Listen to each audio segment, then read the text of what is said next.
Halo, selamat pagi teman-teman. Ketemu lagi dengan saya, si anak pembantu. Oke, jadi hari ini saya mau bercerita. Kalau saya bilang musibah, tapi yang membuat saya itu makin percaya adanya mukjizat ya.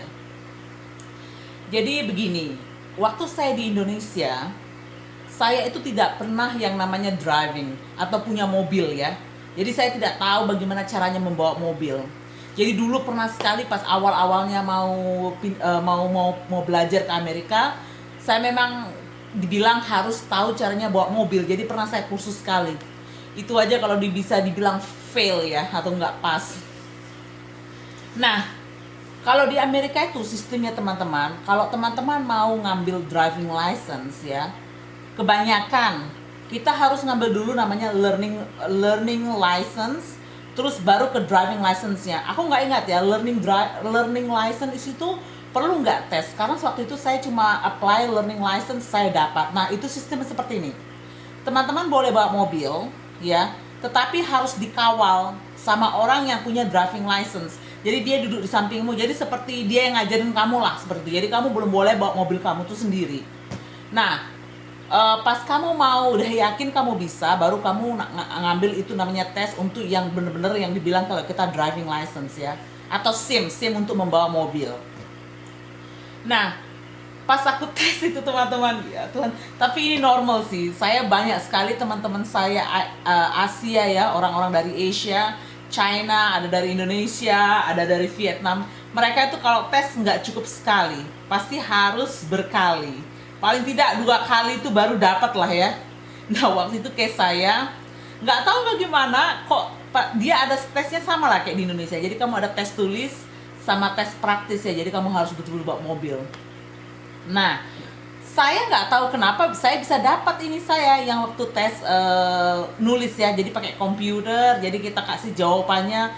Jadi kayak ada, saya ingat pertanyaannya itu satu, jaraknya itu berapa mobil kamu bisa parking dari curve atau dari tempat sidewalk ya, yang tempat untuk jalan kaki. Sampai aku bilang mana aku tahu ini dalam hatiku ya, tapi nggak tahu kenapa, tapi nggak tahu saya pas di tes itu.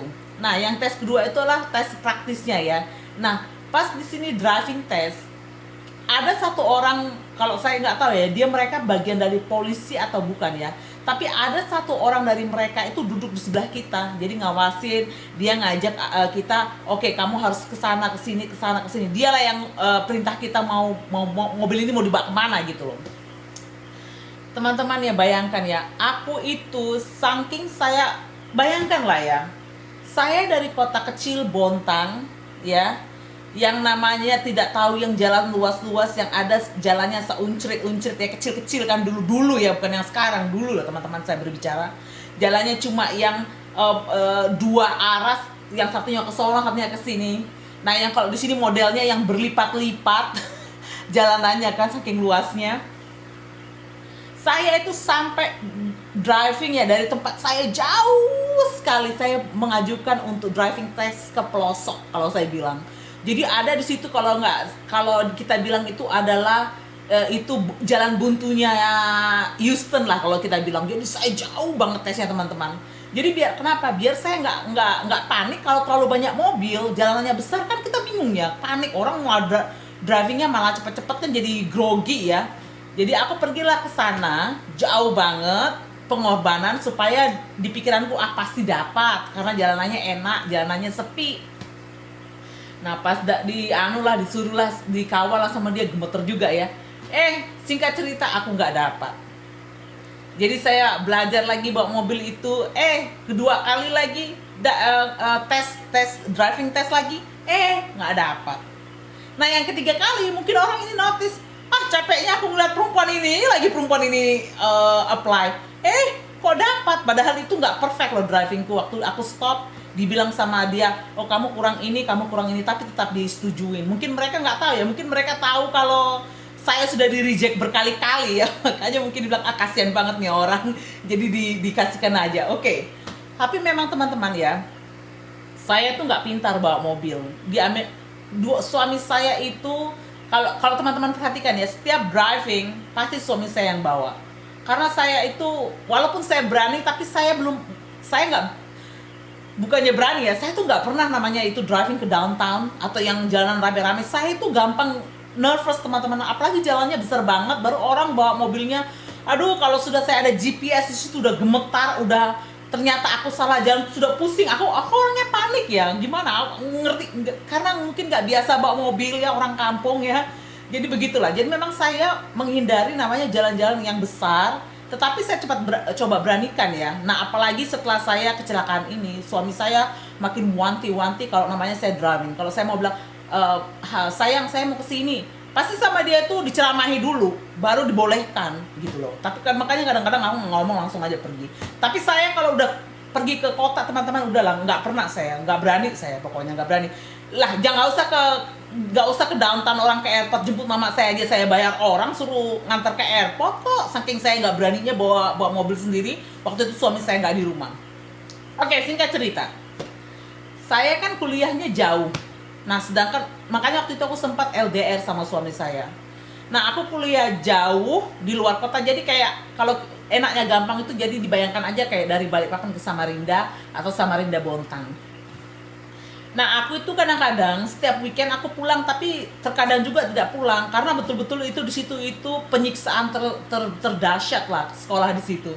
Nanti saya buat vlog sendiri untuk pengalaman saya bersekolah di situ ya.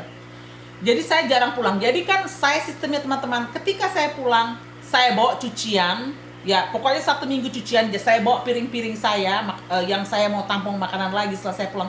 Kan saya pernah bilang ya, saya masaknya seminggu sekali. Saya bawa buku-buku pelajaran saya bawa komputer saya, karena saya weekend pun saya harus memang belajar, nggak bisa skip namanya nggak belajar. Nggak tahu ya teman-teman, waktu itu udah senang banget. Setelah itu aku ingat banget itu setelah saya ngambil pelajaran finance ya, sekitar jam 1:30 sore saya pulang balik apartemen, saya simpun-simpun, saya on the way lah ke Houston.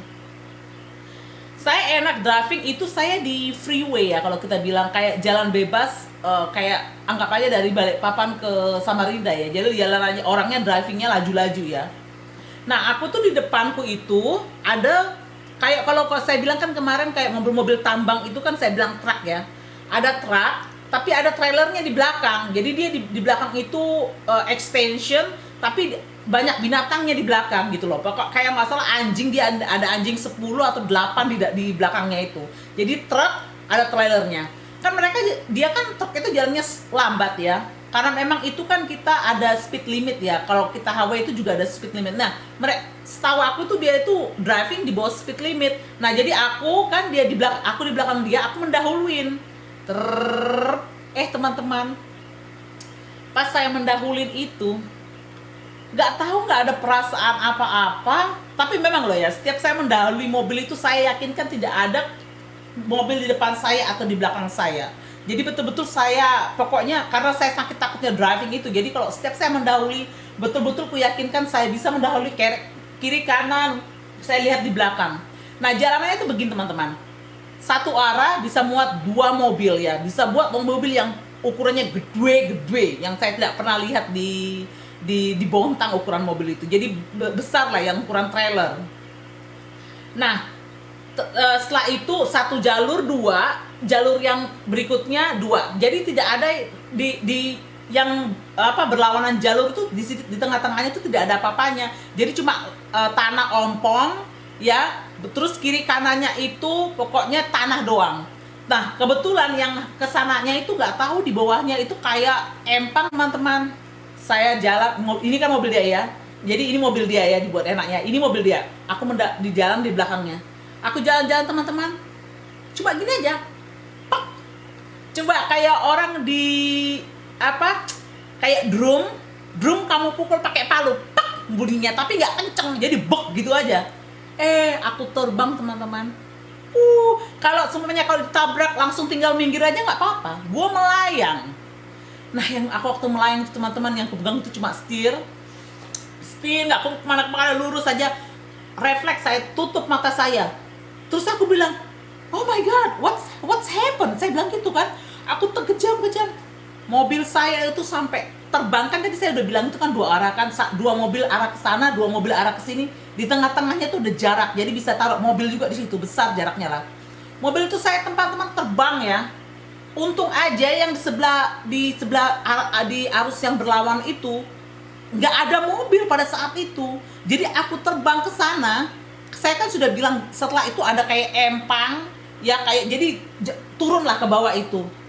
Kok baru mobil saya itu capsize, dia terbalik, berdiri lagi teman-teman.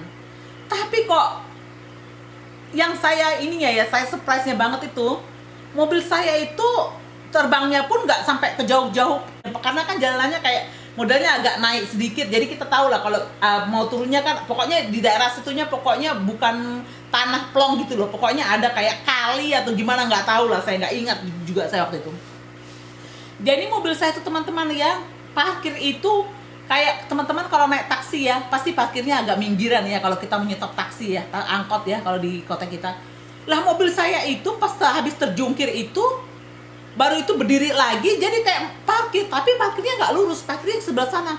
Kalau mobil saya cuma sedikit lagi ya, mungkin saya lebih parah lagi, sudah masuk kali-kali ya.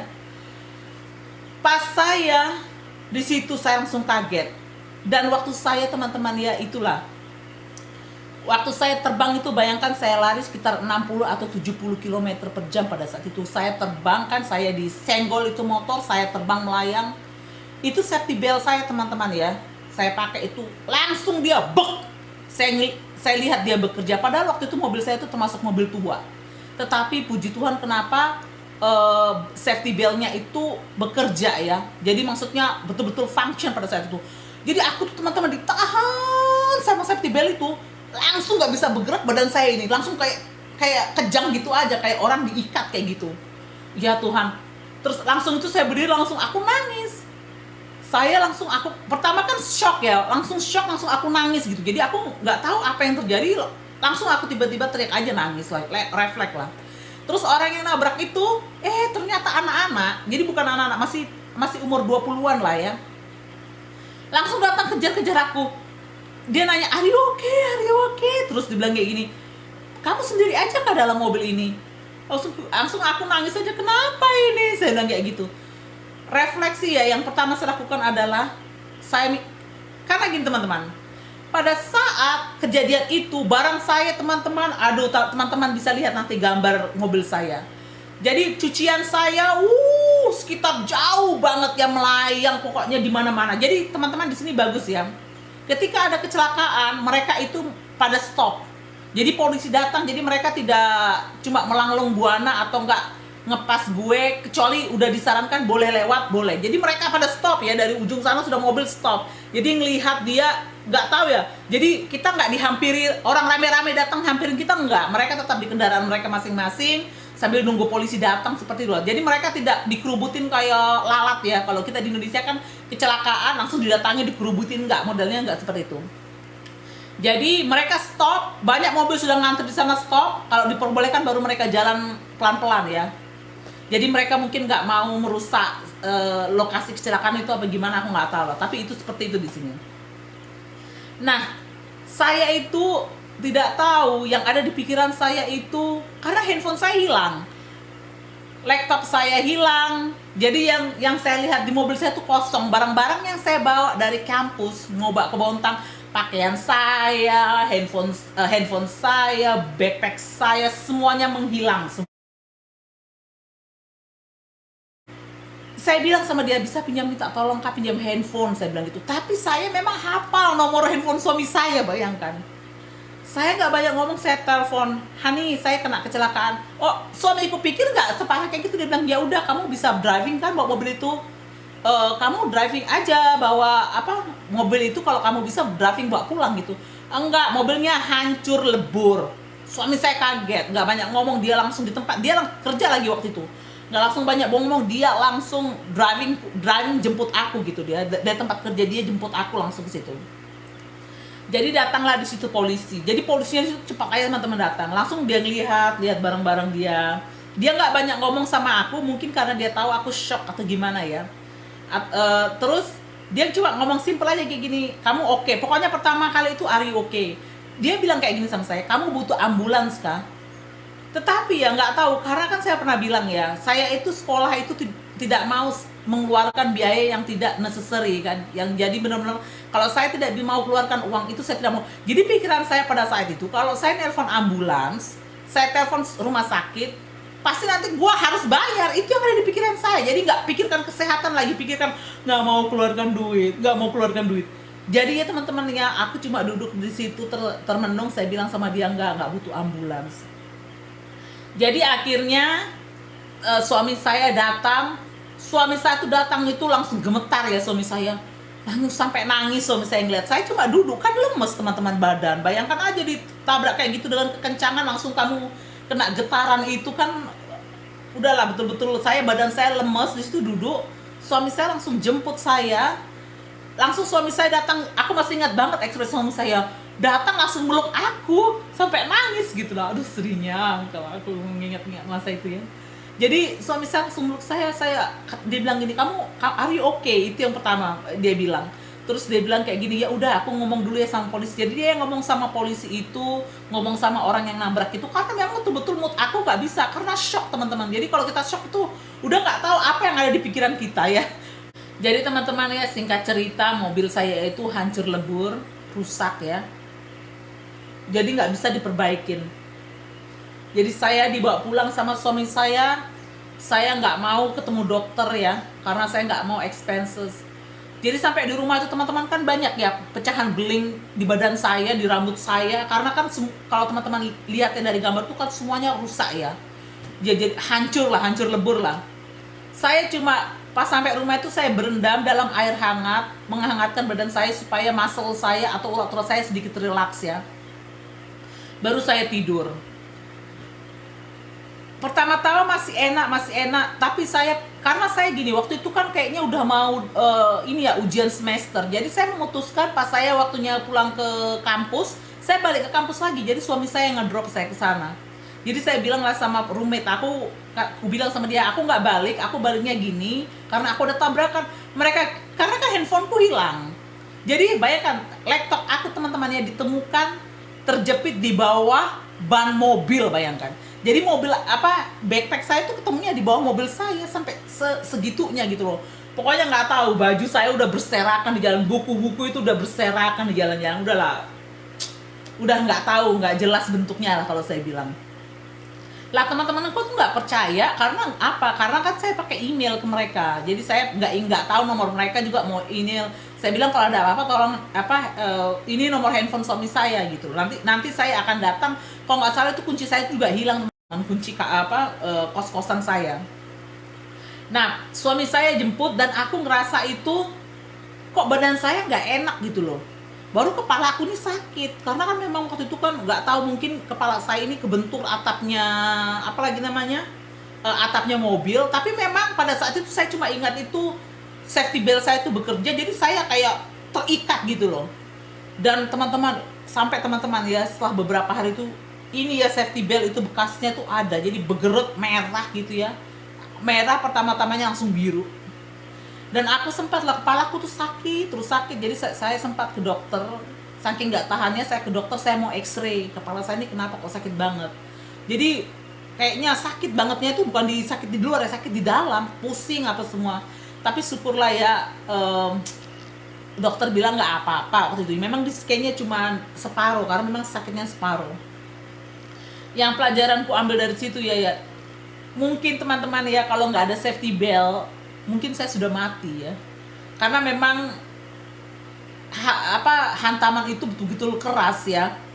Jadi saya ingatkan teman-teman, walaupun teman-teman kemana-mana saja, selama teman-teman driving, yakinkan teman-teman pakai safety belt. Mukjizat ya. Jadi mukjizat itu kalau saya bilang waktu itu betul-betul bekerja.